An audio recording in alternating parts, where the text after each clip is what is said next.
Tim, you work with customers exactly some of the things Jim just said.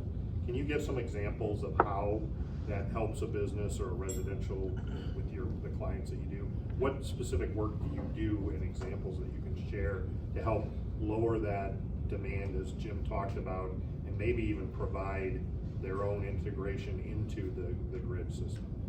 Yeah, so, one of the issues and one thing that we can all push for if we really want energy resiliency here is it's a policy issue to some extent, because the utilities are and I'm not making an excuse for utilities, Jim. I mean, they need to be doing this, but they're also mandated to be able to deliver clean and affordable power, and the rules around that definitely don't allow us or aren't keeping up with the rate that we're able to do things behind the meter. Technology and our ability to integrate things like demand response and energy storage and vehicle to grid. I mean, even think of an apartment complex. If every unit had a heat pump water heater, every one of those is like a thermal battery that could take electricity anytime we have excess, anytime we're producing the most clean, cost-effective power. We always have a taker that could use that. And it's the same with vehicle grid charging. At a bigger level, on our commercial clients, we already do things like demand response. There's already capacity charges and demand charges, and sometimes, as a very basic example, we had a client, they had a $100,000 a month utility bill for electricity, and $48,000 of it was demand charges, because the utilities having to account for the most amount of power that they can use in a 15-minute window during that month period, and they happen to have a very big inrush of power every month, and they never looked at it. They get their bill, it's $100,000 every month, it's part of their manufacturing process.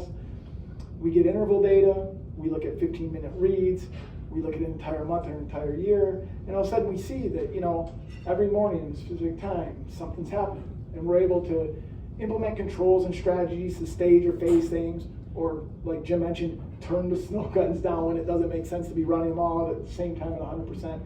And we can do things like that, but the grid itself isn't really set up all that well yet for us to be able to move power around between one another. And it was less of a problem, I think of early days of net metering. Utility companies, consumers was famous for it. They were giving 30 or 40, or I think the early solar current days, they were giving 50 cents a kilowatt hour, I think it was up to, for kilowatts that you produce with your own solar system. And now I think you're getting wholesale rates, so maybe 3 or 4 cents. But the cost of these DERs and the ability to integrate them, and people like us that understand how to do it, has come down so much. And the utilities' ability from a grid infrastructure standpoint and from a policy standpoint to keep up with the rapid pace that we're increasing these distributed energy resources, it's just not kept up. And so we definitely need to push for more innovative policy. We need to be able to account for these things so that they can count as part of the utilities capacity programs and things like that. And because, first solar system we did, I don't even remember. It was 10 or 12 or $15 a kilowatt. And the cost of those systems now is a couple bucks. And on large scale, you see grid scale stuff going in for below $1 a watt. We are going to have it because it makes sense. It's the cleanest, most affordable form of power we can have.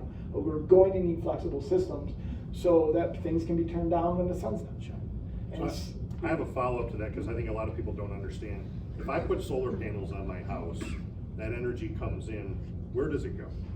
Well, our hope with houses or businesses for now, because net metering and moving it around to other places isn't all that equitable right now for us to do, the best place for it to go is into your power consumption. Or if you have an EV or you have other things, and that's why if you have a gas furnace and you're producing more power than you need, you can't dump it into the gas furnace, but you can dump it into a heat pump or a heat pump water heater or an EV. And so having more electrified systems that are controllable are going to allow us to have more flexible places to always take the power.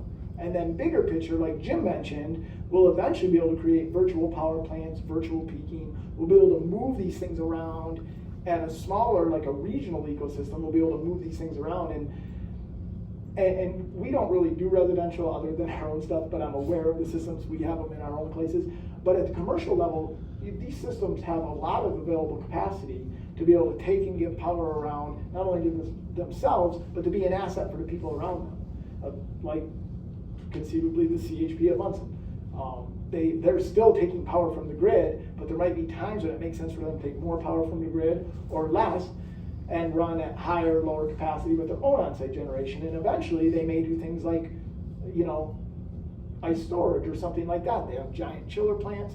There might be a time when it doesn't make sense for their CHP to run it at 100%, but really, always having that thing run and always having a spot to take the power, and that's why having these other flexible loads, things like ice storage to replace chiller capacity, and things like energy storage, other forms of energy storage, whether it's batteries or something like that. I mean, Munson could have a fleet of EVs so that they always have a spot to put the power that they're generating, and we'll all be able to do that. And some of us at a small scale are already doing that. Okay. Jim, if you had advice to give to a business right now, what would you give to them that they should be thinking about? Well, and most businesses probably already have done this.